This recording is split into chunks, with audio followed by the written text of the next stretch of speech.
Komisi 3 DPR RI memanggil Kapolri hari Rabu kemarin guna membahas kasus pembunuhan berencana Brigadir Yosua. Ya, selain motif pembunuhan yang ditanyakan anggota Komisi 3, sejumlah fakta baru juga dipaparkan Kapolri Jenderal Polisi Listio Sigit Prabowo.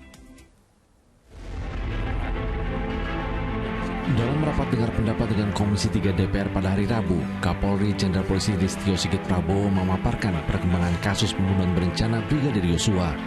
Kapolri mengatakan tim khusus telah menyita 122 barang bukti seperti senjata api dan CCTV.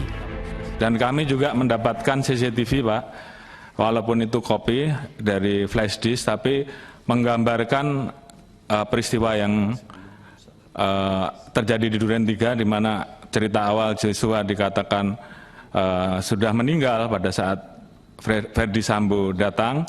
Di CCTV tersebut terlihat bahwa Joshua masih hidup pada saat Ferdi Sambo datang. Untuk hal lain karena ini masuk di penyidikan, tentu kami tidak akan buka, tapi paling tidak ada temuan-temuan seperti itu. Terkait motif pembunuhan, Irjen Ferdi Sambo marah dan emosi mendapat laporan istrinya Putri Chandrawati soal peristiwa di Magelang. Motif Saudara FS melakukan perbuatan tersebut karena yang bersangkutan marah dan emosi setelah mendengar laporan dari Ibu PC terkait dengan peristiwa yang terjadi di Magelang yang dianggap mencederai harkat martabat keluarga. Untuk lebih jelasnya nanti akan diungkapkan di persidangan. Rekayasa kasus kematian Brigadir Yosua oleh Irjen Ferdi Sambo juga merembet ke persoalan kode etik dan obstruction of justice atau upaya untuk menghalangi penyidikan.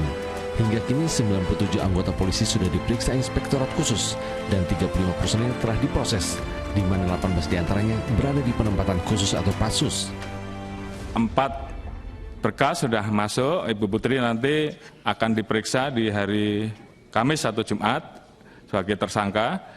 Kemudian ada 6 yang ditetapkan dalam kategori pelanggaran obstruction of justice yang tentunya ini juga segera kita berkas, dan 35 orang yang saat ini sudah diperiksa dan ditemukan terduga melakukan pelanggaran kode etik. Rapat dengar pendapat yang berakhir sekitar pukul 8 Rabu malam, Komisi 3 DPR mendukung penuh Kapolri beserta jajarannya untuk menuntaskan kasus kematian Brigadir Yosua. DPR RI juga mendorong Kapolri untuk segera melakukan pembenahan internal institusi Bayangkara. Tim Liputan melaporkan dari Jakarta.